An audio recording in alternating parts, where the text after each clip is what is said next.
Adjective case. तो preposition होता है क्या फ्रेंड्स? प्रीपोजिशन होता क्या है? आज इसी के बारे में पूरा chapter step by step, concept, what is preposition, कैसे प्रीपोजिशन को हम सेंटेंसेस में यूज करेंगे, how to extend and enlarge sentences, यानी सेंटेंसेस को बड़ा कैसे किया जाए प्रीपोजिशन लगा के, और यूजेस ऑफ प्रीपोजिशन को पढ़ेंगे। ये एक मैराथन क्लास है जिसमें हम लोग थोरो फुल लॉन्ग लेक्चर जाएगा और सारे प्रीपोजिशन के स्टेप बाय स्टेप आप सारे चीजों को समझ पाएंगे। Before I start I must tell you a little introduction about me.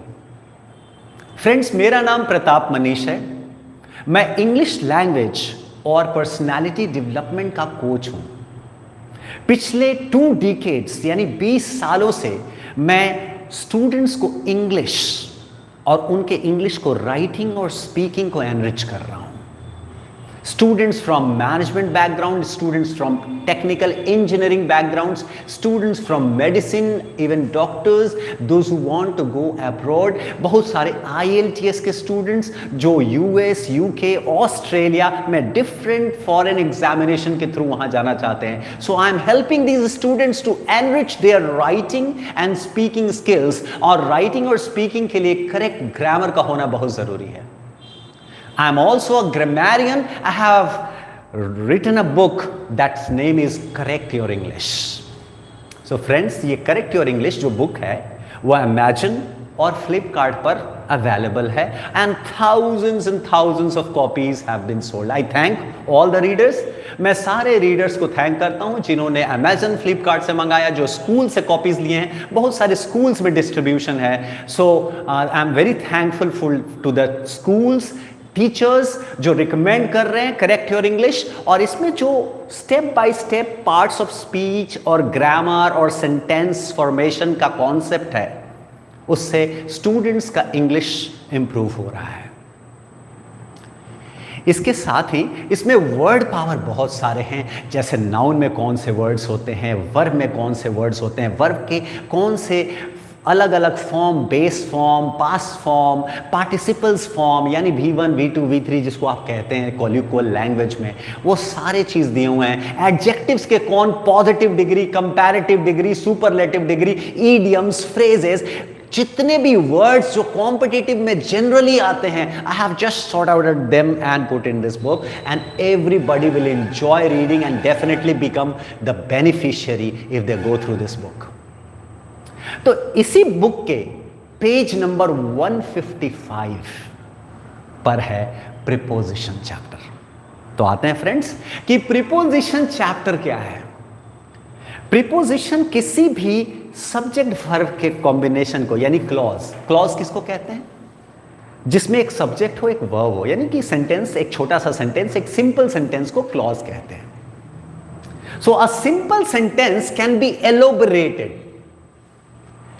Simple sentence को इलोबरेट कर दिया जाता है जस्ट बाय प्रीपोजिशन। जैसे मैंने बोला I go with my friends, I go with them.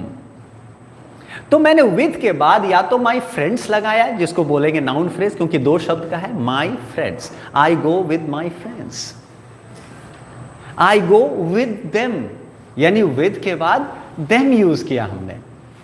So a preposition is always followed by an object, या तो नाउन होगा या तो प्रोनाउन होगा। So let me remove this and let me call this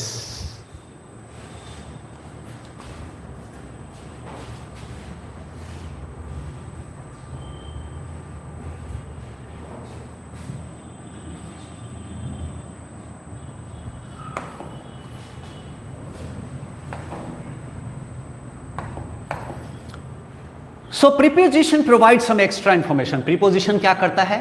preposition provide some extra information about the verb, adjective and noun. यानी preposition किसके बाद लगता है?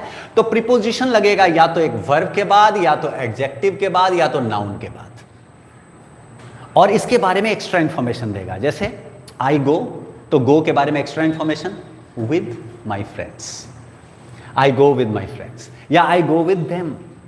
उसी तरह से ही इज हैंडसम, तो हैंडसम के बारे में और एक्स्ट्रा इंफॉर्मेशन देना है।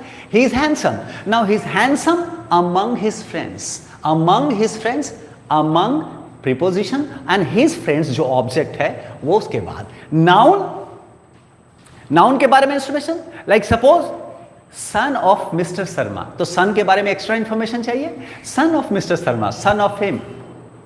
सो वेन एवर आप ज्यादा इंफॉर्मेशन चाहते हैं वर्ब के बारे में, एडजेक्टिव के बारे में और नाउन के बारे में, तो आपको चाहिए एक प्रीपोजिशन इनके बाद, और इनके बाद जो प्रीपोजिशन आएगा उसके बाद क्या होगा?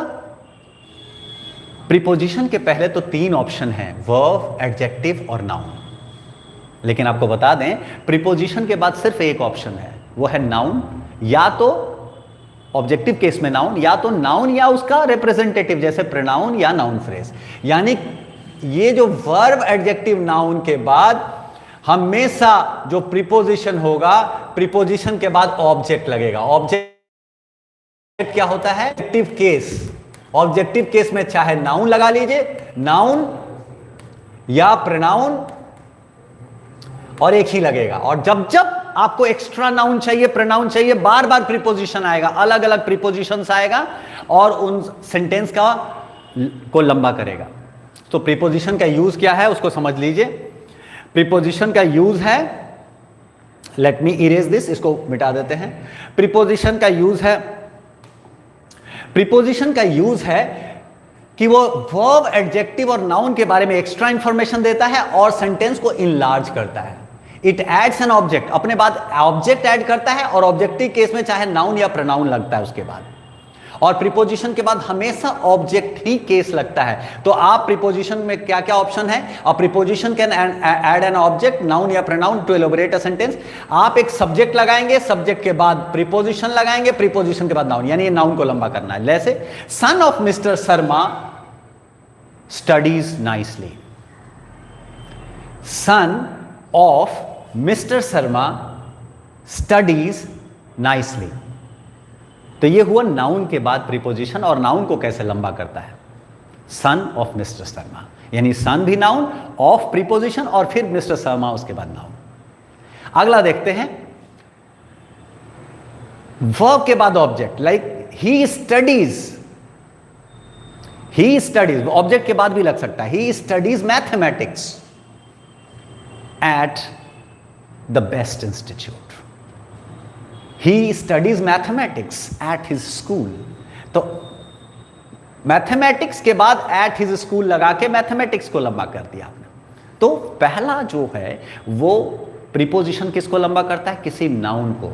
नाउन के बाद प्रीपोजिशन लगता है, फिर से उसके बाद ऑब्जेक्ट आ जाता है, ऑब्जेक्टिव केस प्रोनाउन या नाउन कुछ भी लग सकता है। आगे बढ़ते हैं, प्रीपोजिशन वर्ब को भी लंबा करता है, जैसे आई गो, और प्रीपोजिशन के बाद नाउन लगाना है विद माई फ्रेंड्स, राइट। यही 3 चीजों को आपको ध्यान में रखना है कि हमेशा या तो वर्ब के बाद प्रीपोजिशन लगाएंगे, या तो एडजेक्टिव के बाद प्रीपोजिशन लगाएंगे, और या तो नाउन के बाद। जैसे he is handsome, he is handsome among his friends. तो प्रीपोजिशन हमेशा अपने बाद नाउन और प्रोनाउन लाता है, और प्रीपोजिशन का मकसद होता है किसी भी सेंटेंस को लंबा करना। Now let me tell you about कि प्रीपोजिशन कितने तरह के होते हैं। तो प्रीपोजिशन के कई यूजेस हैं, जैसे इन, ऑन, एट, ये जो शब्द होते हैं ये प्रीपोजिशंस कहलाते हैं। तो इन जो है टाइम बताने के लिए भी लगता है, जैसे he will come in 2 hours, तो यहां 2 घंटे में आ जाएगा वो। And he is in the classroom, तो ये कैसा है? इन के बाद क्लासरूम भी लग गया और इन के बाद टाइम भी लग सकता है। यानी कि बहुत सारे प्रीपोजिशंस होते हैं जिनके बाद टाइम आ सकता है, उसको कहते हैं preposition of time and date. Preposition of time and date, चलिए मैं उसके बारे में थोड़ा सा आपको बता दूं।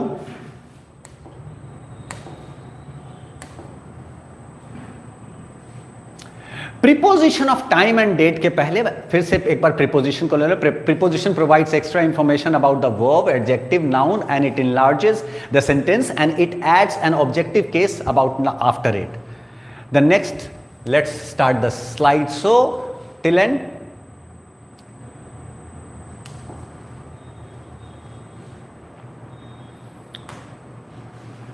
Preposition showing time and date, इसकी बात कर रहा था मैं।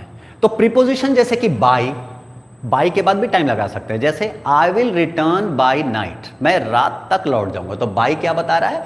बाय एक ऐसा समय बता रहा है उसके पहले एक्शन कंप्लीट हो जाएगा। बाय एक्शन कंप्लीट करने के लिए यूज होता है, एक सर्टेन टाइम बताता है। बाय का और भी यूज है, जैसे this will be done by him, तो बाय हिम किसके द्वारा होगा वो भी। तो जो नाउन लगाने वाले, डिफरेंट टाइप्स ऑफ नाउन लगाने वाले प्रीपोजिशन हम लोग उसके बाद में पढ़ेंगे। पहले देखते हैं कि किन प्रीपोजिशंस के बाद आप टाइम लगा सकते हैं। तो बाय के बाद एक सर्टेन टाइम लगाएंगे जो एंड टाइम होगा, जो लास्ट टाइम होगा किसी भी एक्शन के कंप्लीट होने का। बाय, उसके बाद एट मतलब फिक्स पॉइंट, फिक्स टाइम। इन मतलब किसी भी टाइम के अंदर। इन, ऑन मतलब होता है शेड्यूल टाइम, जैसे we started the lecture on time, जैसे हमारा 8:25 का टाइम था आज, and we started the live, this is a live session, और आप डायरेक्टली देख रहे हैं, there is no editing.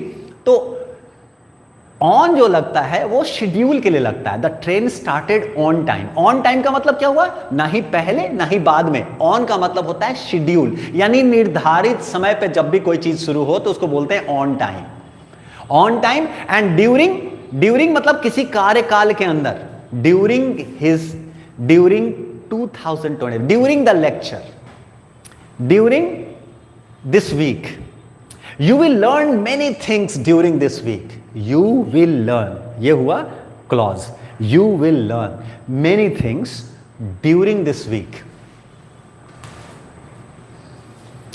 During के बाद फॉर के बाद about, till, since, from, after, before, within, on, time and in time. अब सबको एक एक करके लेते हैं। Let's quickly finish all the preposition. At denotes fix moment. जो एट होता है वो किसी भी फिक्स मोमेंट को डिनोट करता है, जैसे कि exactly the dart is at the, ये तो प्लेस के लिए है, पहले फिक्स मोमेंट के लिए, जैसे I will be there at 7। At 7 का मतलब उस 7 बजे मैं पक्का रहूंगा। We started the lecture at 8:25 a.m. It means sharp 8:25 a.m. The next is about जो होता है ना, किसी चीज का लगभग समय बताता है। About 6 o'clock he goes for a walk. About मतलब लगभग, वो हो सकता है 5:45 हो या 6:15 हो। तो जब अप्रोक्सीमेट टाइम बताना हो तो आप अबाउट बोलेंगे, और जब एग्जैक्ट टाइम बताना हो कि किसी चीज का तो एट बताएंगे। Understood? Whenever you are talking about the exact time, जब भी आप एग्जैक्ट टाइम की बात कर रहे हैं तो बोलेंगे I go to park at 5 PM। I go to park at 5 PM, वो फिक्स टाइम हो गया। And I go to park about 5 PM मतलब हुआ कि कभी 4:45, कभी 5:30, means it is lumpsum time, it is just an approximate. और at को हम लोग दूसरे नाउन के लिए भी यूज करते हैं, जैसे कि at the bus stop, fix point के लिए, या तो फिक्स टाइम के लिए एट यूज करेंगे या तो फिक्स जगह के लिए, जैसे I am at the bus stop, I am at the bus stop. The dart is at the bulls आई,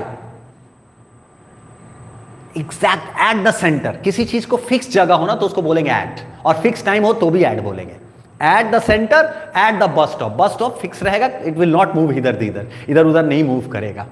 आगे बोलते हैं अबाउट, लगभग, यदि वो सेंटर में नहीं है, it is about the dart, I am about there, मतलब आप पास में है उसके, उस जगह के। She is talking about the weather, यानी लगभग आप किसी चीज के बारे में बात कर रहे हैं आगे पीछे, तो वेदर के बारे में। I am talking on the weather मतलब सिर्फ वेदर के बारे में बात कर रहे हैं, और अबाउट द वेदर का मतलब वेदर से और क्या क्या सर्कमस्टांसेस हो सकता है, किसको क्या परेशानी हो सकती है वेदर से, वेदर क्या क्या इफेक्ट डाल सकता है, वेदर के कॉन्सिक्वेंसेस, वेदर के इंट्रोडक्शन। यदि आप पूरा इन एंड आउट बात कर रहे हैं तो उसको अबाउट बोलते हैं। Next, moving to next, before. Before के बाद यदि समय लगेगा तो जैसे कि हमने बोल दिया आई विल कम बिफोर 5 का मतलब है 5 बजे के बाद नहीं, 5 बजे के पहले कभी भी, यानी 4 बजे भी आएंगे तो बोलेंगे I will come before 5। If you are to reach at 4 o'clock, आप बोल सकते हैं आई विल कम बिफोर 5।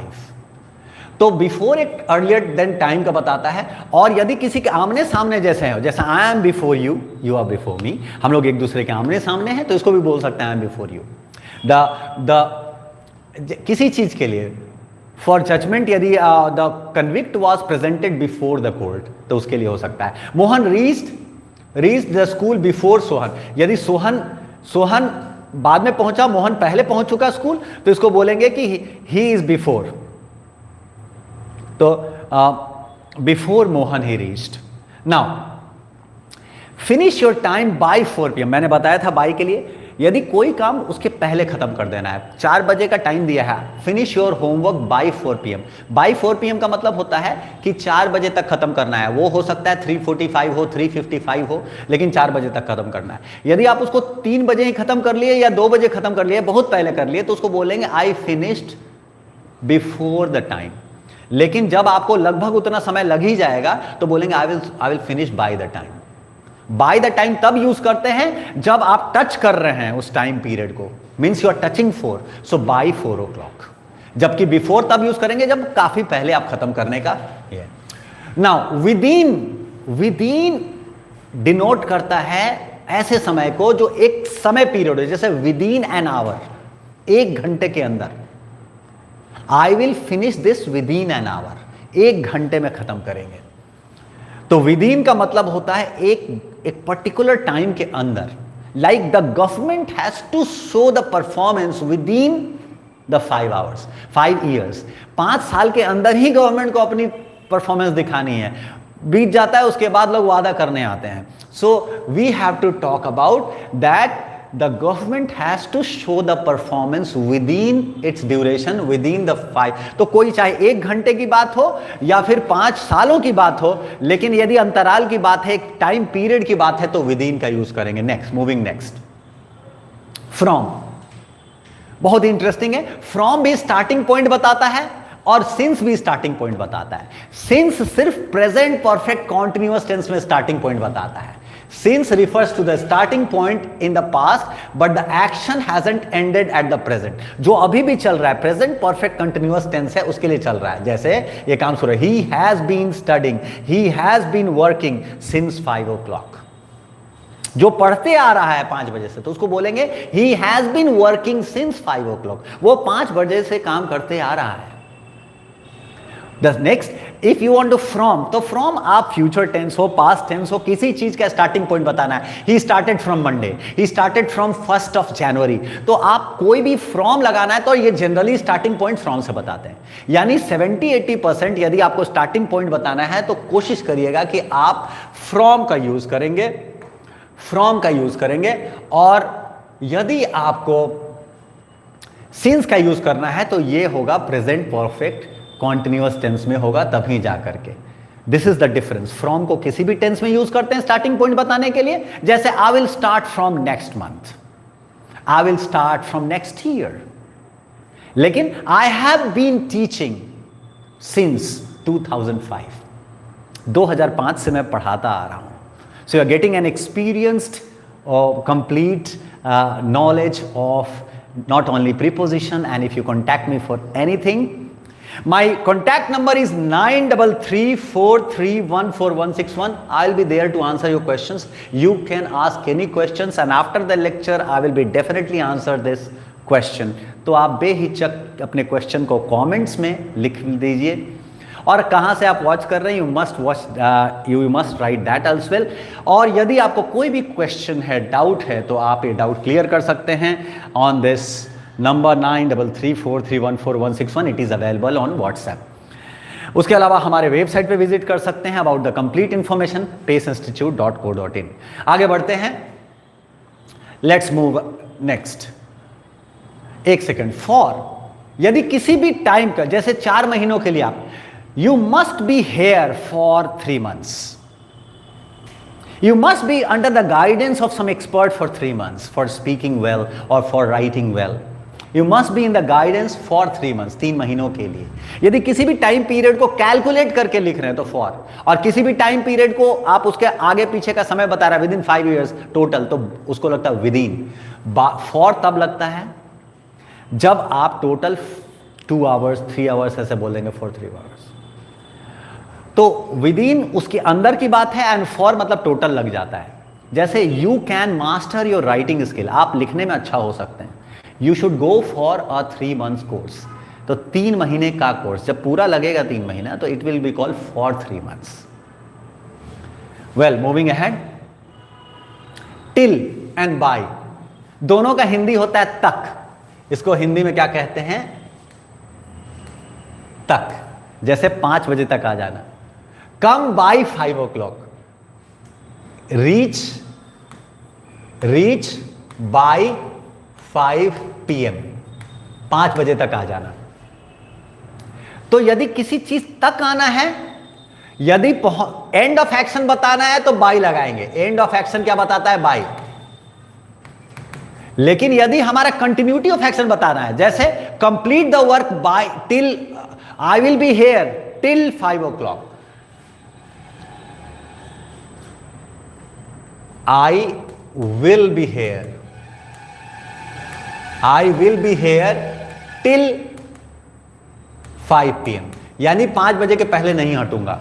ये एक्शन कंटिन्यूटी का साइन है और ये एक्शन एंड का। यदि कंटिन्यूटी के हिसाब से बताना है तो टिल का यूज कीजिए। I will keep teaching till you understand, यानी मेरा एक्शन कंटिन्यू करेगा जब तक कि आप समझ ना जाए। I will keep teaching till you understand. तो यदि कीप टीचिंग, कीप रनिंग, ऐसा कुछ बताना है कि ऐसा एक्शन चलता रहेगा, तो आप टिल का यूज करेंगे। और जब एक्शन उसके पहले खत्म कर देना है, आपका एक टारगेट है टाइम का, तो टाइम का टारगेट को यूज करने के लिए बाय का यूज करेंगे। Got it? Next, at. अभी मैंने शुरुआत ही किया था एट से। At is one of the, अब हम लोग डिटेल में प्रीपोजिशन का यूज पढ़ेंगे। We are going to study कि हर एक प्रीपोजिशन में कौन कौन से नाउन, सिर्फ टाइम और डेट वाले नहीं, कौन कौन से नाउन हम लगा सकते हैं। जैसे एट के बाद हम कोई भी फिक्स पॉइंट, चाहे वो फिक्स प्लेस या फिक्स जगह लगा सकते हैं। जैसे लोग अपना एड्रेस नहीं बदलते हैं बार बार, वो जब भी रहते हैं तो 2-3 महीना, 5 महीना, 6 महीना तो मिनिमम रहते हैं। तो बोलेंगे reach me at this address, at this address. Address बताने के लिए एट का यूज करते हैं। एड्रेस बताने के लिए definite point of time and definite point of certain place, पक्का जगह या पक्का समय बताना हो। समय के बारे में तो आप जान गए। कोई भी जगह, जैसे he is at his village, तो विलेज में पकड़ना उसको बहुत आसान है, means people can really catch easily. कहा? I am at my village. तो एट के बाद हमेशा एक छोटा सा जगह लगेगा, एट हिज विलेज, एक ऐसा लगेगा जो इजिली लोगों को पता चल रहा है कहां है।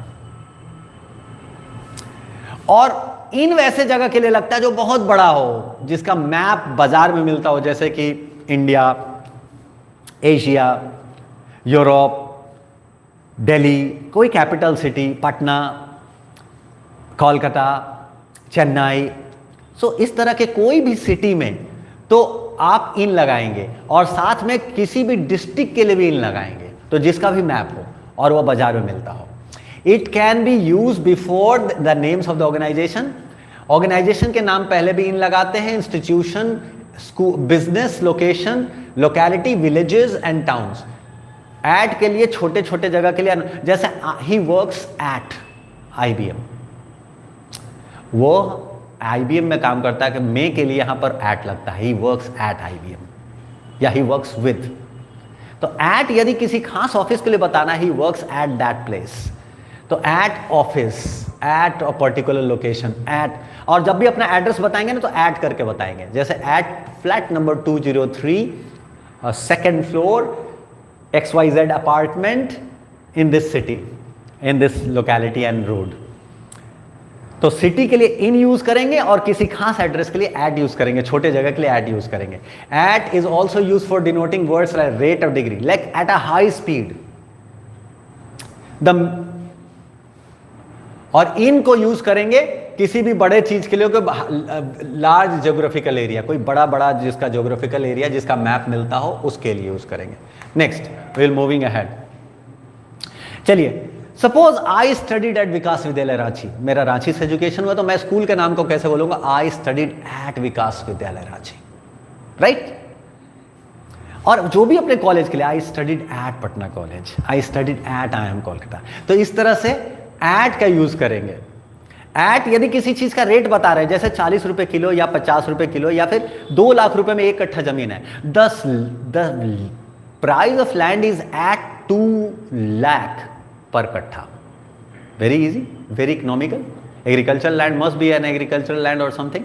The land is selling at 2 lakh rupees per कट्ठा। तो उस तरह से यदि कोई आदमी फिक्स हो गया है, फिक्स के जगह के लिए बेड पे, वो उठ नहीं पा रहा है, बीमार है, तो वो इन बेड नहीं है, वो बोलेंगे ही इज एट बेड। तो फ्रेंड्स, आपने जाना ही इज एट बेड का मतलब क्या होता है?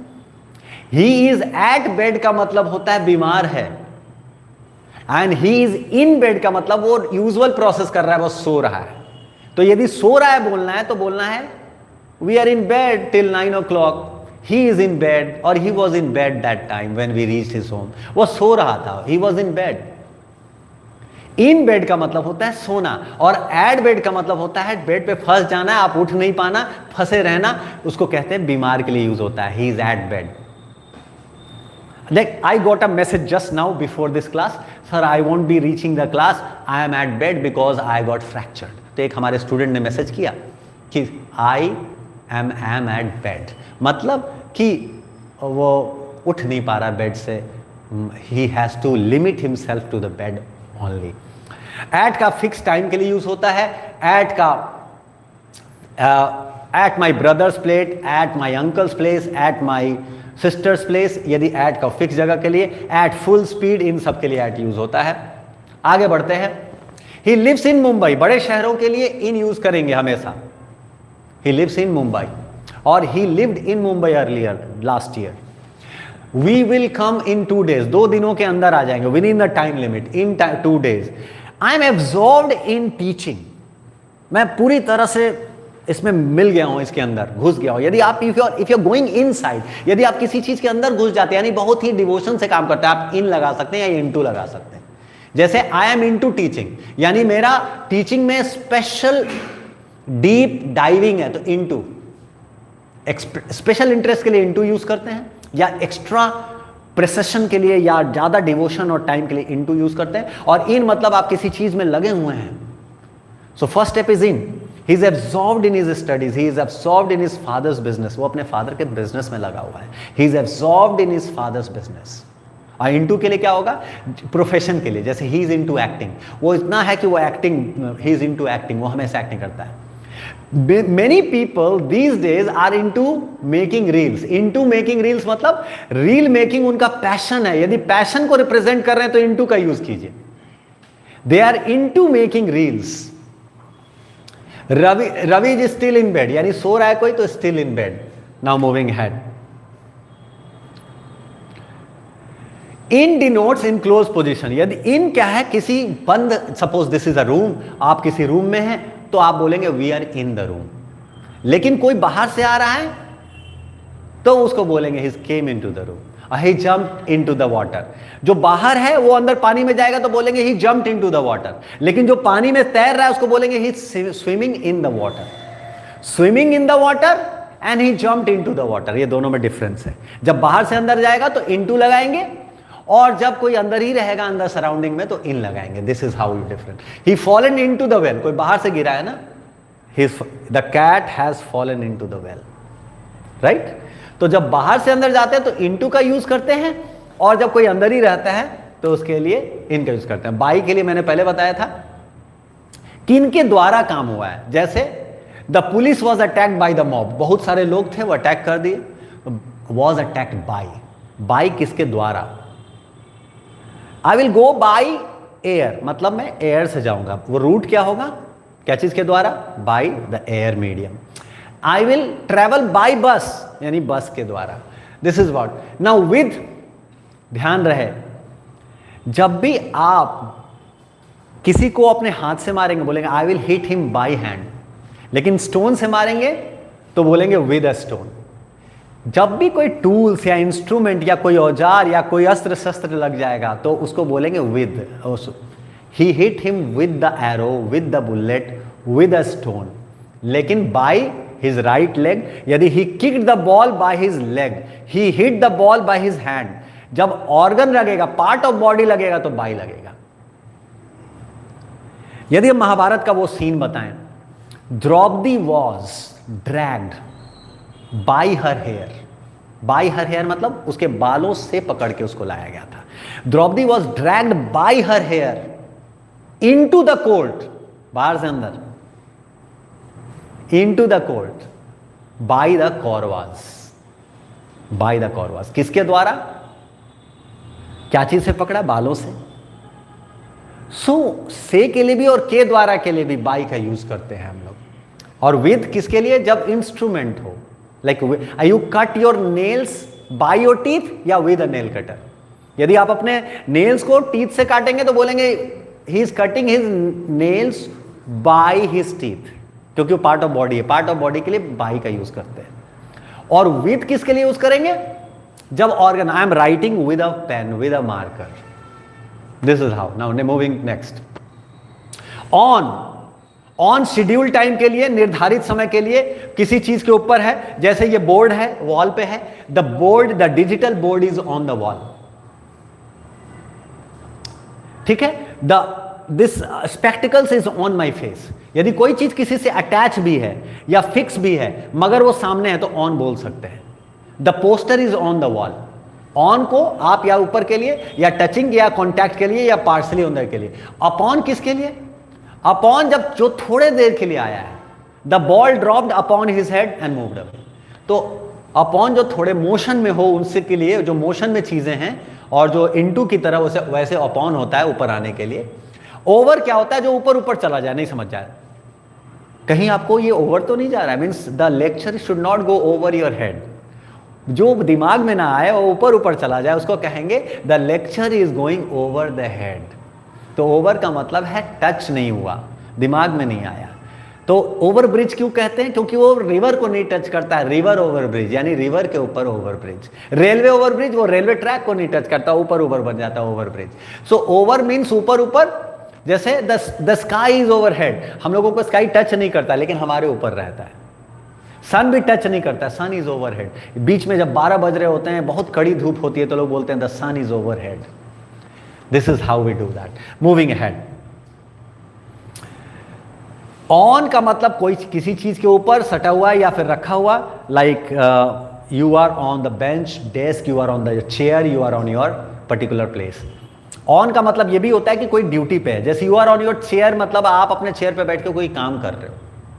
The Sachin was on the ground, अब मतलब वो ग्राउंड पे था। The Virat Kohli is on the ground, on the pitch का मतलब वो पिच पे है। Here is on my head यानी अटैच है तो भी बोलेंगे ऑन। रखा हुआ है तो भी बोलेंगे on. The dog jump upon, थोड़े देर के लिए आया फिर नीचे चला गया, upon the table. The cat sprang upon me, ये यहां बैठने वाला नहीं है, अपॉन थोड़ी देर के लिए आता है। ओवर क्या है? जो ऊपर ऊपर, not in touch. The plane flew over my head, और उसका प्लान भी मेरे दिमाग से चला गया ऊपर ऊपर। और fan is also overhead, fan भी जो है ऊपर है। It is not going to be in touch with you. आगे बढ़ते हैं। यदि आप किसी चीज पे भाषण दे रहे हैं, उसी के ऊपर, कोई आगे पीछे नहीं, कोई ज्यादा इधर उधर नहीं, टू द पॉइंट कर रहे हैं, तो बोलेंगे he is speaking on terrorism, he is speaking on global warming. यदि ग्लोबल वार्मिंग मुद्दा है और उसी पर बात कर रहे हैं तो ग्लोबल। और यदि थोड़ा सा ये भी बात कर रहे हैं, थोड़ा सा उस पर भी, तो अबाउट टेररिज्म, अबाउट। यदि अबाउट का मतलब lump sum and on means particularly उसी मुद्दे पर बात कर रहे हैं। तो on, he spoke on terrorism on the road. Let me tell you guys, आप क्वेश्चन पूछ सकते हैं। आपका क्वेश्चन, यदि आप लोगों को कोई भी डाउट हो अभी तक, आप वो डाउट क्लियर कर सकते हैं। आपके क्वेश्चन का आंसर पक्का मिलेगा। You just need to put your questions right now, that how it goes on. I hope everything is going fine. बहुत अच्छा जा रहा होगा, आपको बिल्कुल समझ में आ रहा होगा। यदि किसी तरह का कोई प्रॉब्लम होगा, I will definitely solve it out. तो he spoke on terrorism on the road का मतलब वो रोड पे ही चल रहा है। अपॉन या ओवर का मतलब टच में रहा। The plane flew over the head, वो ऊपर ऊपर चला गया। Over the plane flew over the city, ऊपर ऊपर चला गया। ओवर टेररिज्म मतलब बहुत ऊपर ऊपर की बातें, बहुत आउट ऑफ द टॉपिक, बहुत सारी चीजें बात हुई तो ओवर। ऑन द टॉपिक मतलब exactly on the topic. Moving ahead, between, बहुत ही अच्छा है डायग्राम आपको बताया गया है, क्लियर है कि बिटवीन, जब दो लोगों के बीच में कोई चीज बांटना हो, किसी भी चीज को दो लोगों के बीच में बांट रहे हैं तो आप बिटवीन बोलेंगे। Distribute the cake between Ram and Shyam. लेकिन वही केक को यदि बहुत सारे लोग हैं, दो से ज्यादा लोग हैं, तो उसको बोलेंगे अमंग। याद रहेगा? तो फाइट हमेशा दो लोगों के बीच में होता है। Fight between Ukraine and Russia, among countries, बहुत सारे देश आपस में लड़ने लगे तो भी 1 to 1 लड़ते हैं। जैसे कि इंडिया पाकिस्तान की लड़ाई चल रही है, यूक्रेन और रशिया की चल रही है, इजराइल एंड ईरान की चल रही है, और या हमास की चल रही है, तो उनके बिटवीन चल रहा है। लेकिन अमंग का मतलब होता है सब एक दूसरे को मारने लगे, तो ऐसा रेयरली होता है चारों तरफ चलने लगे। तो ऐसा चीजों में होता है बांटने के लिए। Distribute the chocolates among the people, एक साथ चारों तरफ आपके। तो जब एक साथ आप चारों तरफ डिस्ट्रीब्यूशन शुरू करते हैं तो अमंग होता है, और जब दो चीजों में बांटते हैं तो उसको बिटवीन बोलते हैं। आगे बढ़ते हैं। बिसाइड, बिसाइड का मतलब होता है बगल में। Like I have kept a bottle beside me, तो बिसाइड मी मतलब मेरे पास है, बगल में है। और बिसाइड्स का मतलब होता है के अलावा। जैसे मैं बता दूं, singing is my interest and my hobby, so I also sing songs besides teaching. तो टीचिंग के अलावा मैं गा भी लेता हूं। तो बिसाइड्स का मतलब होता है क्या आप अलावा में करते हैं, वो चीज के अलावा। Like all the cricketers are businessman besides they are cricketer, they are businessman besides, उनका अच्छा अच्छा बिजनेस होता है। So everybody has some other side by side, that is called besides। और beside का मतलब होता है साइड में, और इसका बिल्कुल अलग मतलब है। जस्ट इंग्लिश रियली ये बहुत डिफरेंस, जैसे एस लगता है उसका मीनिंग बदल जाता है। जैसे गुड का मतलब अच्छा होता है, और एस लगा गुड्स का मतलब प्रोडक्ट हो जाता है। तो बहुत सारे चीज में एस लगते ही बदल जाता है। एडजेक्टिव में एस लग जाए तो नाउन बन जाता है। ह्यूमन बिहेवियर यानी मानवीय भी, एंड ह्यूमंस मींस मानव। तो जब भी एस लगेगा किसी एडजेक्टिव में तो वो नाउन में तब्दील हो जाता है। और जब भी बहुत सारे नाउन में, जब बहुत सारे वर्ड में एस लगता है, उसका मीनिंग नया हो जाता है। This is what you have to do. Next, different use of prepositions approximately. अब इनका इस्तेमाल थोड़ा सा डिटेल में जाते हैं कि इनको कहां लगाते हैं। तो आपको बता दें, इनको हम लोग लगाएंगे किसी भी कंट्रीज के लिए, टाउन्स के लिए, प्लेसेस के लिए, और किसी भी बड़े शहर, in America, in California, in Delhi, in Patna, in indicates direction. और in south, in north, in south people eat dosa and vada in south. In indicates motion of activity, throw it in dustbin. तो आप क्या, किधर motion in activity, in dustbin, उस area में फेंकने वाले हैं। अबाउंडिंग इन फिश, अबाउंडिंग इन फिश मतलब बहुत सारा, the pond is abounding in fish, यानी बहुत सारे फिशेज हैं उसमें। इन हेस्ट, किसी भी एक्शन के लिए, मैं हड़बड़ी में हूं, बोलते हैं ना वो जल्दी में था, तो जल्दी में था क्यों? क्योंकि इसी को इंग्लिश में भी बोलते हैं इन हेस्ट। हेस्ट मतलब हड़बड़ी, जल्दी। हेस्ट मेक्स वेस्ट, कहावत है ना, हेस्ट मेक्स वेस्ट, यानी हड़बड़ी का काम शैतान का होता है। तो आप ये नोट कर लेंगे। वर्ड पावर भी आपको एनरिच करना होगा। एक बात याद रहिएगा, प्रीपोजिशन वही अच्छा कर सकता है जिसका वर्ड्स भी अच्छा है। और जब भी आप प्रीपोजिशन पढ़िए तो कुछ वर्ड्स के साथ पढ़िए, कौन से वर्ब के बाद कौन सा प्रीपोजिशन, कौन से एडजेक्टिव के बाद कौन सा प्रीपोजिशन, कौन से नाउन के बाद कौन सा प्रीपोजिशन। और ये सेट आपको रीडिंग डाल करके, वो बुक पेज नंबर 155 से लगभग 20-25 पेज है, यू नीड टू रीड। आप कई बार पढ़ लेंगे, आपको याद हो जाएगा कि किस वर्ब के बाद कौन सा प्रीपोजिशन, किस नाउन के बाद कौन सा प्रीपोजिशन, और किस एडजेक्टिव के बाद कौन सा preposition. This is very important that you.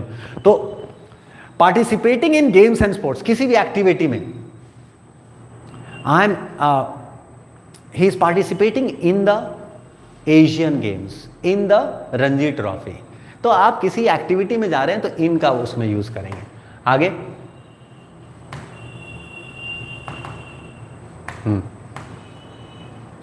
Now time के लिए यूज करेंगे हम लोग, टाइम में पहले ही बता चुके हैं इनके लिए टाइम यूज करेंगे। जैसे इन 19th सेंचुरी, जो चीज 19वीं सदी में हुआ उसको बोलेंगे इन 19th सेंचुरी। आपको पता है ये कौन सी सदी चल रही है? ये चल रही है 21st सेंचुरी। अब आपको बता दिए 21st सेंचुरी क्यों कहते हैं, किसी को पता है? 21st सेंचुरी इसीलिए कहते हैं क्योंकि ये जो हम लोग किसकी तरफ मूव कर रहे हैं, हम लोग 200 ये वाले ईयर के लिए मूव कर रहे हैं। अभी हम लोग 2025 में हैं और 75 ईयर्स के अंदर हम लोग यहां पहुंच जाएंगे। तो जैसे ही 2001 से शुरू हुआ ये 21st सेंचुरी शुरू हो गया, क्योंकि सेंचुरी ये वाला है। जब भी हम लोग 1 से शुरू करते हैं वो कौन सा सेंचुरी रहता है? फर्स्ट सेंचुरी रहता है। 1 से शुरू हुआ, 1 2 3, वो किधर बढ़ रहा है? 100 की तरफ बढ़ रहा है, तो उसको बोलेंगे फर्स्ट सेंचुरी। जब कोई 101 पे आ गया तो वो हो गया सेकेंड सेंचुरी। उसी तरह से 2001 हुआ तो 21st सेंचुरी। आप क्लियर है? This is what the man is in is 40 कोई अपने आई एम इन 40s मतलब 40s में है। 41 42 43 44 49 तक 40s कहलाएगा। उसी तरह I was very naughty in my childhood, बचपन में मैं बड़ा नॉटी था। I was very naughty in my childhood. There are 7 days in a week. एक सप्ताह में कितने दिन होते हैं? In a week there is 7 days। तो सप्ताह में किसी भी इंक्लूजन के लिए भी इनका यूज होता है। इंक्लूजन मतलब समझते हैं, किसी का कोई पार्ट हो। इंक्लूजन मतलब किसी का पार्ट होना। There are 5 rooms in my house. 5 rooms in my house. तो हाउस का पार्ट क्या है? आपका पार्ट क्या है? इन माई ऑफिस, ऑफिस का पार्ट क्या है? There are multiple furnitures. Furniture is there in my office. Next, ratio के लिए। रेशियो यदि कोई बोलेंगे 10 में से 2 लोग बहुत इंटेलिजेंट होते हैं। 2 in 10 people are very intelligent. यदि रेशियो बताना हो like in 20 boys, no 1 in 20 boys could spell the word। Means 20 में से कोई शब्द नहीं बता पाया, स्पेलिंग नहीं बता पाया उसका। The same way in white shirt, I am in a light green T shirt. So what you are in? अपना अपना जल्दी लिख के भेजिए, कमेंट्स में लिख दीजिएगा you are in dark shirt, you are in trousers, you are in that, and you must express and you must learn from the examples. और जब तक आप एग्जाम्पल बनाएंगे नहीं, लिखेंगे नहीं, राइटिंग में नहीं लाएंगे, इंग्लिश को सीखा नहीं जा सकता है। English can be made strong only by writing more, speaking मोर। ज्यादा से ज्यादा लिखें, ज्यादा से ज्यादा बोलें, गलत भी ट्राई करें और उसको टीचर से करेक्ट कराएं। Your English will become fantastic in very short while. So this is the way you need to improve. In bed मतलब यूजुअल प्रोसेस में शुरुआत से बता रहा हूं। यदि आप दिनचर्या में सो रहे हैं तो उसको बोलते हैं ही इज इन बेड।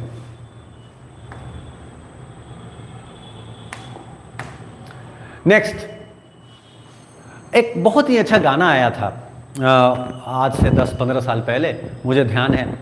उसमें इनका बड़ा अच्छा यूज बताया था।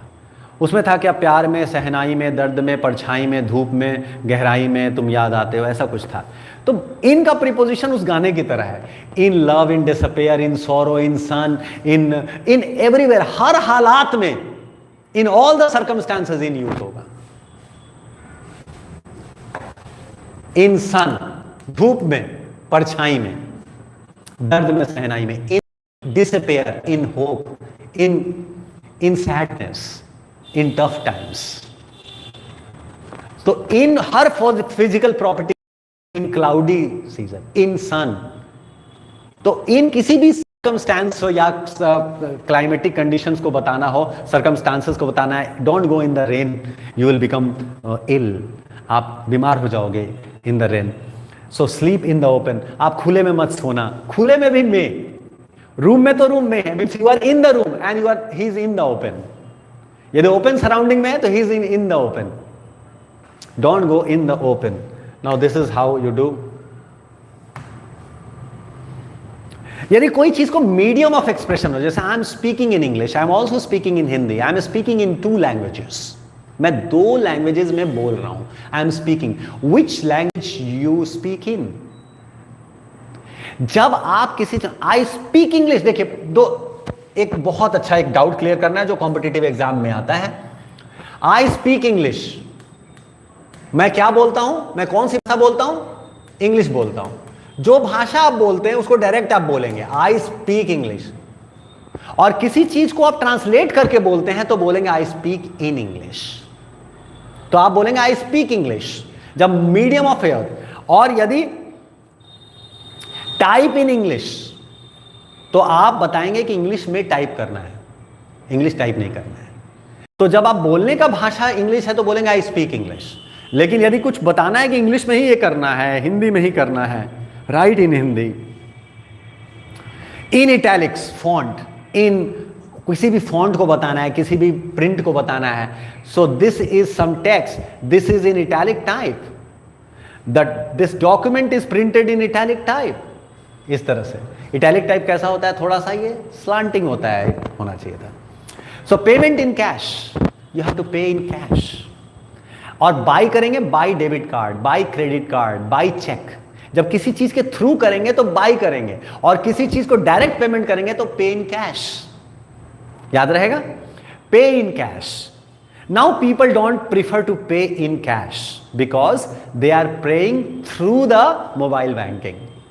थ्रू द, जब वो उसके अंदर एक प्रोसेस रहता है चेक करने का, यदि स्टेप बाय स्टेप प्रोसेस करके चेक करके पेमेंट होता है तो उसको थ्रू बोलते हैं. और डायरेक्ट हो जाता विदाउट चेकिंग तो उसको इन बोलते हैं. और यदि किसी मीडियम से पे करते हैं, जैसे चेक से पे करते हैं या फिर आप क्रेडिट कार्ड से करते हैं, तो by credit card, by cheque, तो ऐसे पेमेंट करते हैं. तो 3 तरह के पेमेंट होते हैं: in cash, by cheque, by debit card and through internet banking. Remember, will you, is it clear? कोई डाउट हो क्वेश्चन जरूर करेंगे. Any questions from the students? The next is